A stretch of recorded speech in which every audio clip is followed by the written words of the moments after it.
Hoy hablaremos con nuestro experto en finanzas para ayudar a resolver todas esas dudas sobre problemas financieros para tener tus finanzas al día.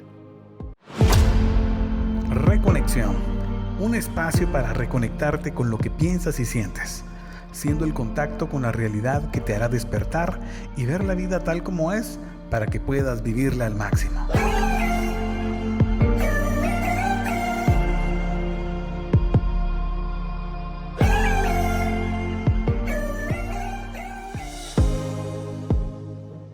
Hola reconectados, mi nombre es Guillermo Gerardo y soy la persona que empezó esta bola de nieve de comentarios sobre las tarjetas de crédito y hoy queremos resolver la mayor cantidad de dudas.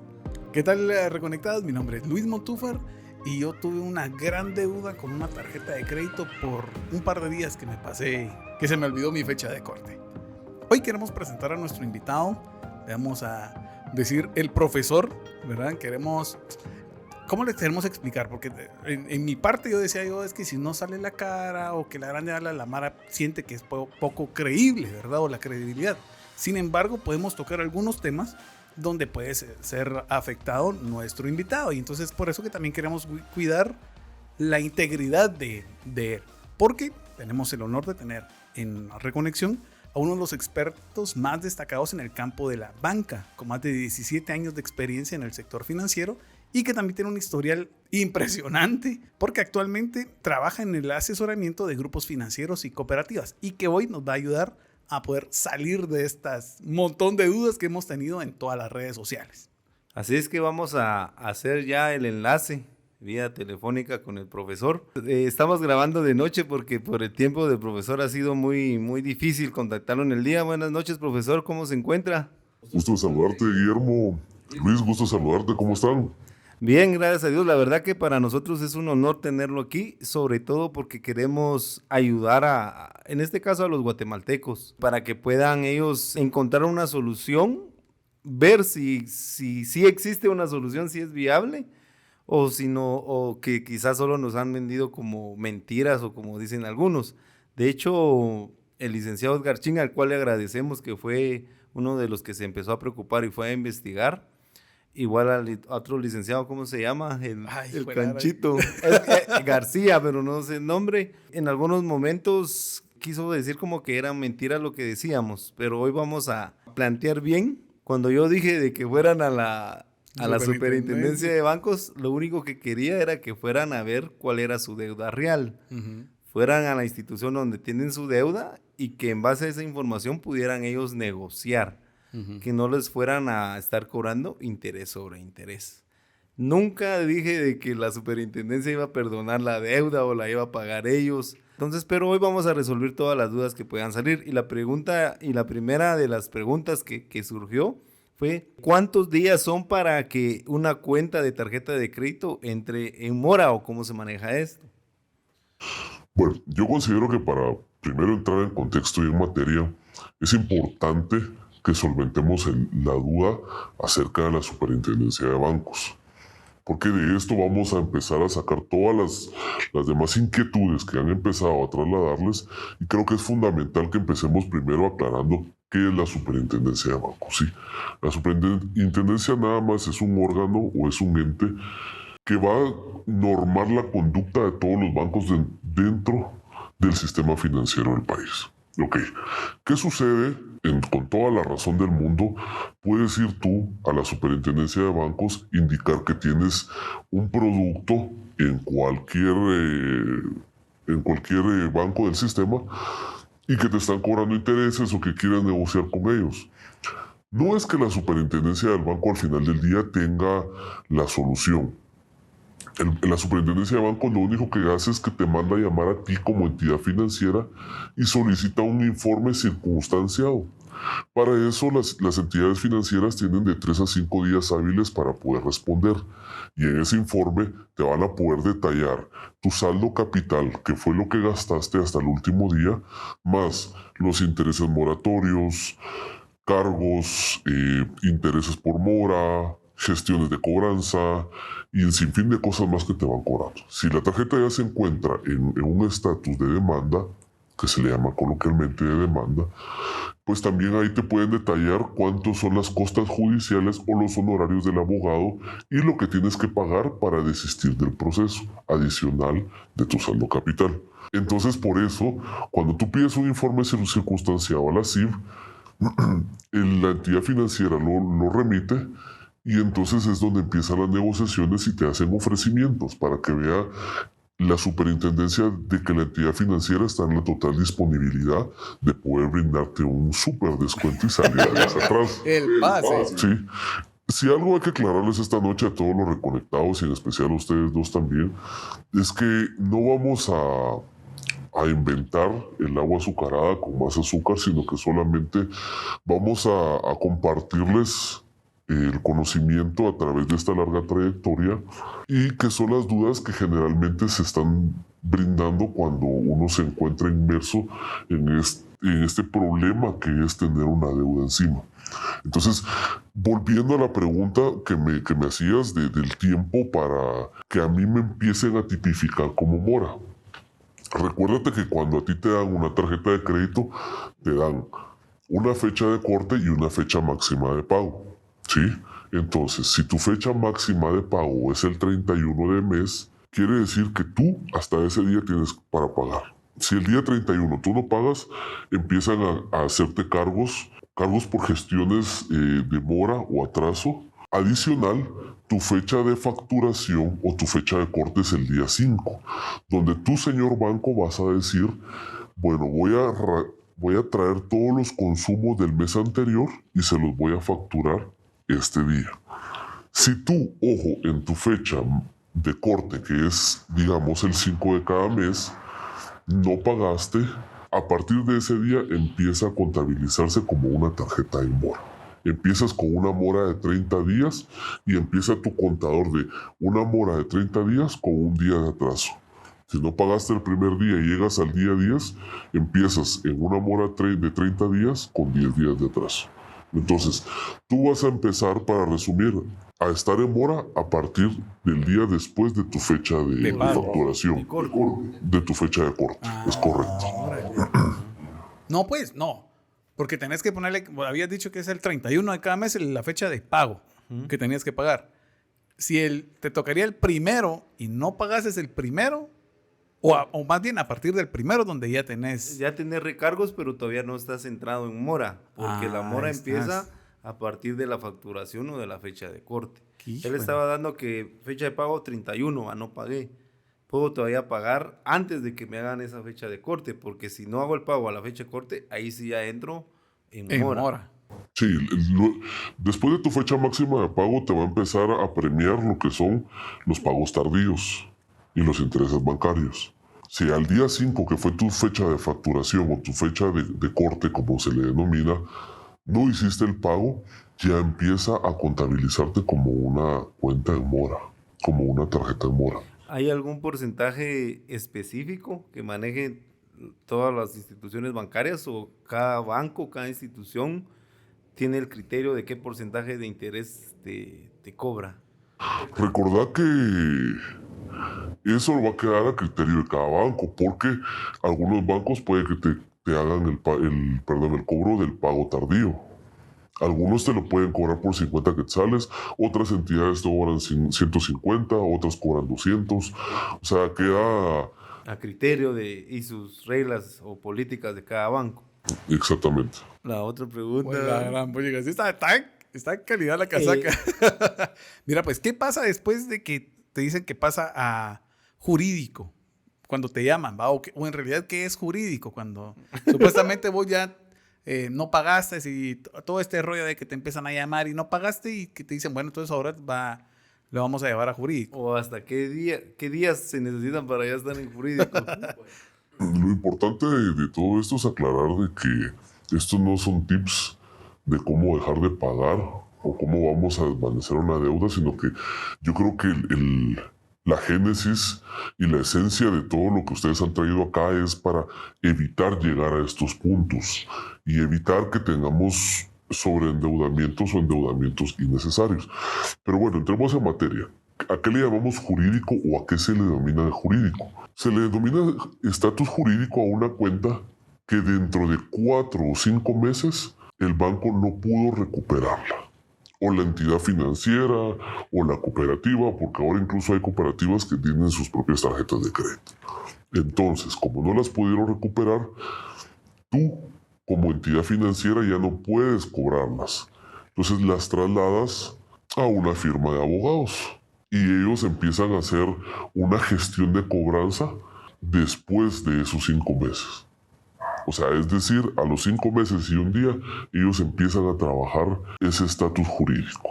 Se le llama jurídico porque lógicamente o es una firma de abogados o es una empresa. Pero es una firma ajena al banco totalmente. No es que sea el departamento jurídico del banco el que lo realice, sino es un outsourcing. Sí, generalmente son outsourcing los que se trabajan porque recordar que eso implicaría también tener mandatarios internamente y eso, mandatarios implica también gastos internos. Entonces, más fácil que lo tengas en un outsourcing. Entonces, ¿qué va a pasar?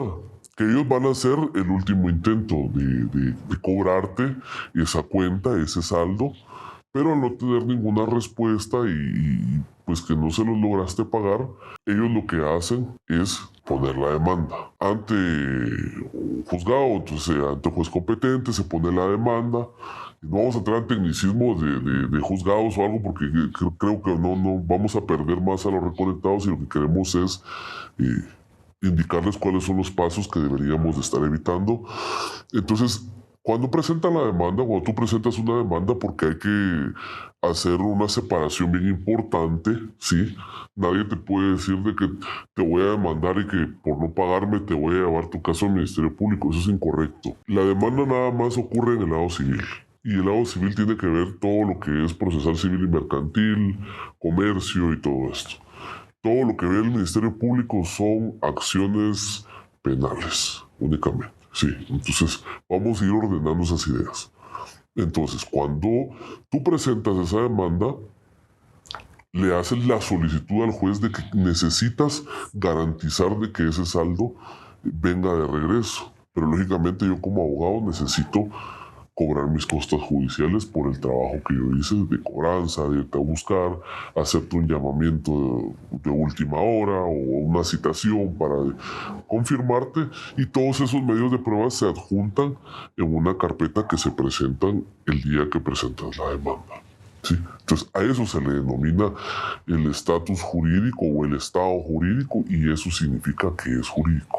Al final ponerle que tenías una deuda de 10,000 quetzales o lo que te prestó el banco. Al final como no lo pagaste y se te fue con la mora y todo el rollo y se fue hasta jurídico, ya estás por los 50,000. Al final jurídico te cobra los 50,000 más los que te pongámosle un número, unos 5,000 quetzales de costas judiciales, o solo te va a cobrar los 10,000 más las costas judiciales o te quiere cobrar todo completo. Esto, como todo en la vida, es una negociación, ¿verdad? Entonces ellos lógicamente tienen un margen menor y un margen máximo. Entonces empieza ese tira y encoge donde vamos a negociar. Antes, recuerdo cuando yo estuve en un asesoramiento hace muchos años atrás, te ofrecían el 100% de la exoneración de intereses y te decían, pero véngase inmediato y le vamos a dejar su deuda en 1,500 quetzales. Sí, pero resulta que yo me gasté eso, yo gasté 1,000 quetzales y te dejaron la deuda en 1,500, pero como te decían que eran 50,000 los que debías, entonces era muy atractivo. El descuento, que tal vez solo era en la mente. Sí, lógicamente esta entidad no está operando en Guatemala, ¿verdad? Entonces, era una estrategia de cobro. Era una estrategia para hacer más atractivo eso, ¿verdad? Lo que hay que tener en consideración es que recordemos que lo que debemos evitar es, uno, estar en mora y dos, evitar caer a esta modalidad de jurídico, como le estamos llamando, porque recordad que los gastos acá se incrementan, ¿verdad? Y estás exigiendo el total de la deuda más todos los cargos de honorarios que tienes que cobrar. Entonces ya no hay posibilidades de negociar o de financiamientos o convenios de pago o cuotas chiquitas, dijo Electra. Si al final se va a jurídico, se hace la demanda y no se paga, el castigo es tu récord, o sea, un mal récord crediticio que te cierra las puertas en cualquier institución donde pidas un crédito, si quieres comprar una casa o querías comprar un carro, y quizás en los empleos. Esto te va a premiar y te va a perseguir en tu vida hasta el último día que te hagas presente y pagues. O sea, acá, como les digo, no estamos diciendo paguen, al contrario, estamos dando las alertas que deben de tomar en consideración para evitar trasladarse a esto, porque en consideración sí tenés razón, o sea, esto te va a afectar en tu vida, más a la hora de buscar trabajo, vas a buscar trabajo, firmas ahora un documento donde tú autorizas que te puedan investigar en ver si tienes deudas pendientes de pago. Es algo ambiguo porque mucha gente también se quedó sin la forma de cómo pagar, y más ahorita la pandemia se disparó esto por todos los despidos que hubieron, y entonces ya no hay medio de pago, y luego de eso tú no tienes cómo pagar y necesitas un trabajo y para quieres poder pagarlo. pagar. Pero las empresas lo que quieren evitar es lidiar con ese tipo de inconvenientes, porque el contador o el área que se encarga de las finanzas tiene que estar haciendo esas provisiones del 33%, estar separando eso, declararle al ministerio que sí se está Es todo un guardando esa trámite, parte. ¿no? Sí, entonces es algo muy largo que al final las empresas quieren evitar. Cualquier empleador quisiera evitar el que también estén llegando a buscarte y que te lleven notas o que te vaya alguien a cobrar. Máxime, los famosos de las cuotas chiquitas, digo que hasta el cementerio te van a buscar. Entonces eso es lo que quieren evitar. Sí, y en efecto es algo que te afecta mucho, te afecta bastante. Y yo se lo hacía mención en una conferencia que tuvimos en El Salvador, en Honduras, y les decía, a ver, el crédito siempre es una necesidad existencial, porque tú quieres emprender un negocio o tú quieres invertir capital en un negocio, vas a necesitar invertir.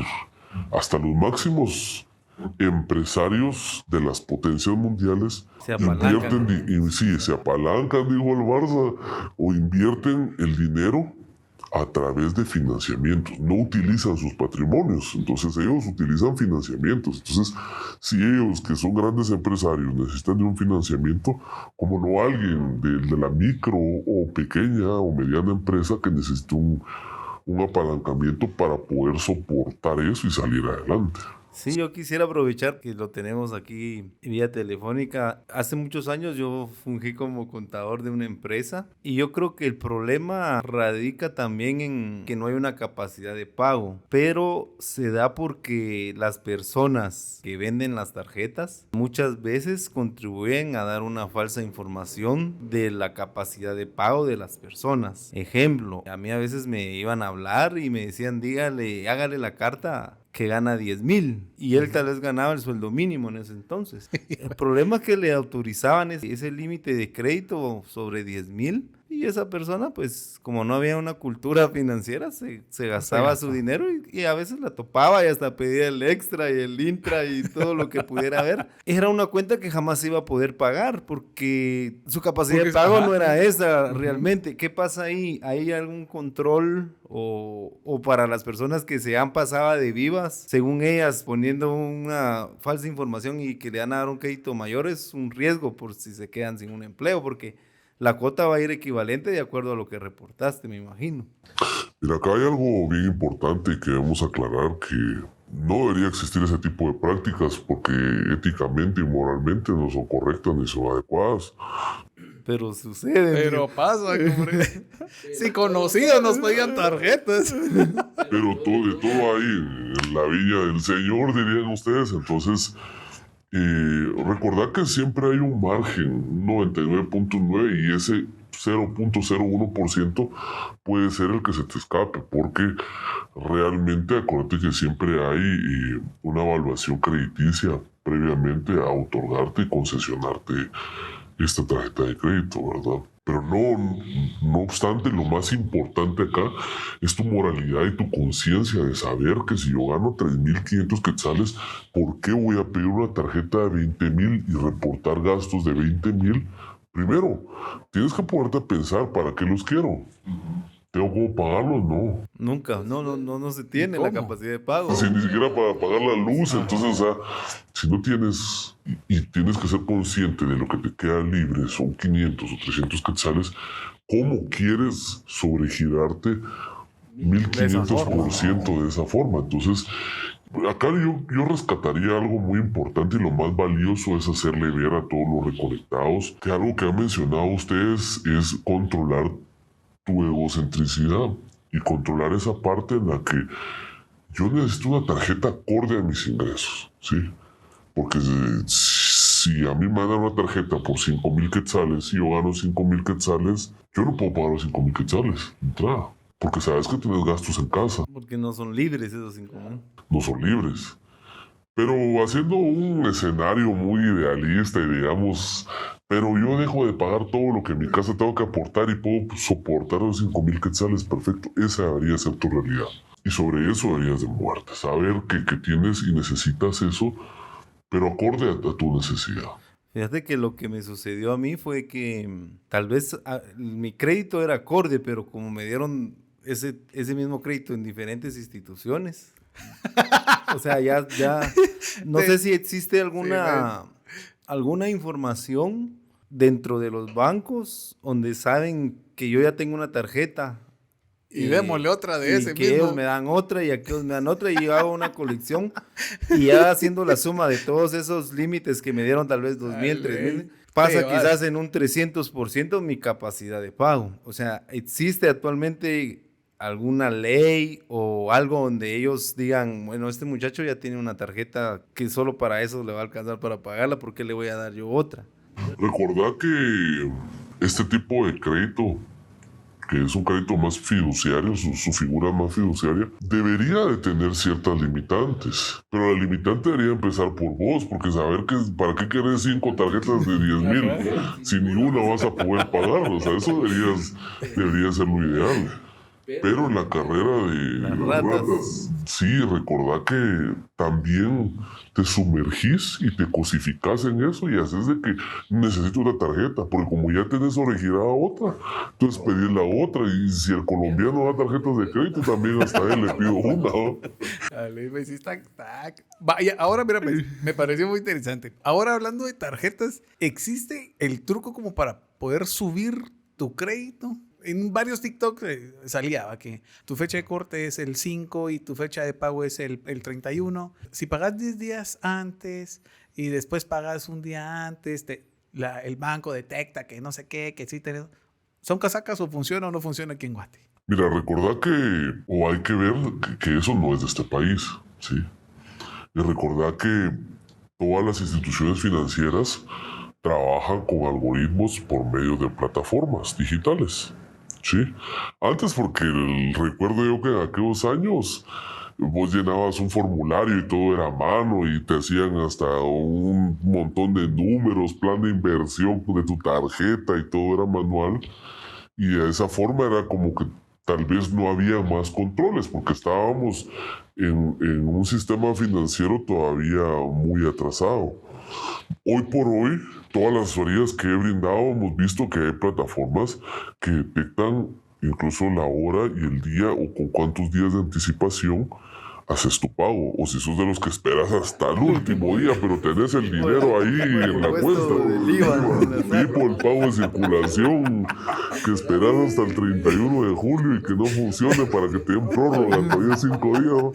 Entonces, no, eso no existe. El sistema financiero funciona de la siguiente forma y es que ellos te van a empezar a incrementar tu límite conforme a tus movimientos. Si tú eres una persona que pagas puntual, pero no puntual de que el 31 estás ya a las 5 de la tarde queriendo pagar, sino que no esperas los 50 días que te dan de financiamiento, o 60, algunos que te dan, o 45, sino que recuperas tu inversión o tenés el dinero en los 15 días y la pagas totalmente, entonces el algoritmo le está haciendo ver que es una persona con una muy buena clasificación y tiene una responsabilidad de pago. Entonces ya te llaman, que mire, le mandamos nuevamente un plástico, le damos una tarjeta y usted pues ahora ya no tiene $10,000, ahora va a tener $20,000 de límite por su buen comportamiento.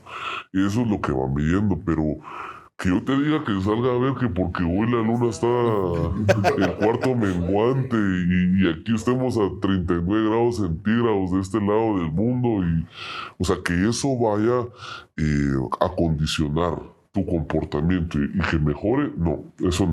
Sí, o sea que el tip sería de que pague. Si tú consumes y pagas, eres un buen cliente y te van a tener el algoritmo de la plataforma o de sus plataformas o de sus sistemas que tienen internamente, van a irte calificando y van a decir, él necesita más dinero. O tal vez no lo necesita, pero hay que darle más dinero, ¿va? Porque es lo Es un cliente tipo A. ¿Cómo se clasifican actualmente los clientes? Yo llegué a ser un cliente A. Eso.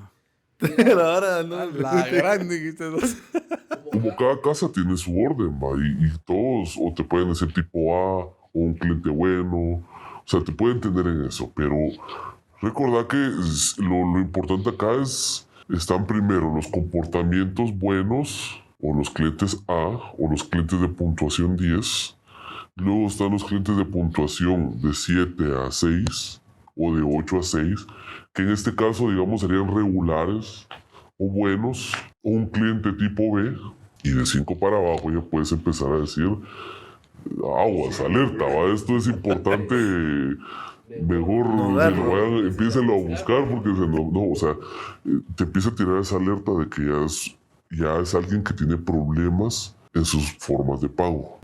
Okay. Mira, y vos, perdona. Que ya lo sí, explicaba, ahorita ya. ¿Vos recomendarías entonces, si ponerle que fuera el 31 tu fecha máxima de pago, pagar antesito? O pagar siempre puntual, pues siempre el 31, pero puntual, completo. Mira, yo la recomendación que doy es que a nivel centroamericano siempre tenemos muchas fallas de la señal, dijo, y a veces tus plataformas con las que haces tus pagos, si ya los haces virtuales, a veces tienden a colapsar el último día. Entonces, mi recomendación es que si te des el dinero para pagarlo, págalo de inmediato, ¿sí? Porque ahora vamos a hacer una pausa y recordemos que es que la tarjeta no es... El tabú que tenemos es que es algo malo. La tarjeta es algo bueno. Yo podría recomendarlo. Porque la tarjeta tiene muchos beneficios, pero uno, si tú eres consciente de que lo que estás consumiendo puedes pagar. Ya lo tiene uno, pues. Si tú consumes eso y lo puedes pagar, excelente. La tarjeta es un super medio. Si tú sabes que necesitas comprar algo y lo vas a tomar en Visa Cuotas, pero sabes que esa cuota está libre dentro de tu presupuesto, puedes hacerlo también. O sea, las tarjetas no son malas. El problema siempre es cuando se viola la ley universal de sobregirarse, o sea, de que compro más y no tengo cómo pagar eso. Cuando la tarjeta se tergiversa y se utiliza para cosas cuando ya decís, bueno, no, yo no puedo darme este gusto. Pero aquí creo que viene una pregunta de las más importantes, Ajá. de las que más resonó en ese episodio, y es si has tenido una demanda, has llegado a esos 5 o 6 meses y ya estás demandado, pero pagas, ¿se puede borrar ese récord de mal crédito y cómo se hace, cómo se podría hacer? A ver, yo creo que hay algo que tenemos que aclarar, y es que esta duda surge mucho porque la gente o la población cree de que, bueno, ni modo, pues tuve que pagar y fui a pagar y ahí el día de mañana, como tipo el recibo de la luz, Que me lo tienen que reconectar. va a venir ahí abajo de la puerta y me van a decir, me van a dar un certificado porque yo ya pagué o algo. Pero no funciona así. Lo que hay que recordar que las demandas son masivas, son muchas. Y entonces, para sacar el expediente de Wichito, pues decir, va, y pues ya como ya me pagó, voy a ir a traer, voy a poner el desistimiento y pues vamos a, no, o sea, no, eso no va a pasar. O sea, lo que va a pasar acá es lo siguiente. Tú eres el importante acá, porque tú eres el responsable. Si tú adquiriste esa tarjeta, tú le vas a dar el seguimiento hasta el último de los días. Entonces, tú vas a pagar, empiezas la negociación, ¿sí? Cancelas todo y cancelas también algunas instituciones. Creo que acá en Guatemala creo que están pidiendo pago de finiquito, otras no sé, eso queda ya a libre albedrío de cada institución. Pero sí es importante pedir Tener el esa... finiquito. Ok, vamos a este punto, ¿sí? Tú tienes el finiquito, pero ¿qué pasa ahí, de ahí en adelante? Ahí viene otra historia. No creas que ahí quedó la historia, no creas que ahí terminó. Ahí empieza tu responsabilidad a querer limpiar tu nombre. Entonces, ¿qué hago yo? Con ese mismo finiquito, ahí sí voy a la superintendencia de bancos con la constancia de que ya pagué y que tengo un finiquito, y lo único que necesito es que usted me haga favor, señor superintendencia de bancos, lo que necesito es que usted me haga favor de poderme actualizar en su sistema que yo ya pagué esa deuda. Entonces ya le va a aparecer cancelado. Tampoco vas a creer que te va a aparecer rosas y mariposas ahí en ese historial bancario, pero sí te va a aparecer de que tuviste un producto que estuvo en un estado incobrable, pero se pagó. Entonces, en la actualidad ahora, la banca a nivel centroamericano tiene muchas bondades y es muy buena, porque si esa deuda ya pasaron 6 meses, 7 o incluso un año, tú necesitas un crédito, ya muchas bancas son más abiertas y te vuelven a ofrecer un crédito porque saben de que hay mucha gente que no fue porque no quisiera. Sí, no fue mala fe, sino que fue que algo te vino y te interrumpió tus finanzas y llegaste a ese punto. Entonces, pero pagaste, que era lo más importante. Entonces, están viendo la responsabilidad. Están viendo que tú, a pesar de que llegaste hasta ese último momento, tú pagaste. Hiciste todo por limpiar tu nombre, pero estás presente y te piden tu finiquito. Ahí está, no pasa nada. Este episodio ha estado sumamente interesante, pero como ha sido muy largo, hemos decidido mejor partirlo a la mitad. No te perdas la segunda parte de esto, porque vamos a tratar qué se puede embargar, qué no, si los bancos se comparten información entre ellos, o si ya tienes una deuda, con quién deberías de negociar para hacer los pagos. Esto y mucho más lo vamos a ver en el próximo capítulo. Ayúdanos compartiendo, dándole like, puedes vernos, suscribirte a cualquiera de tus plataformas favoritas. Gracias por el favor de tu audiencia. Esperamos escucharnos la próxima semana. Reconexión.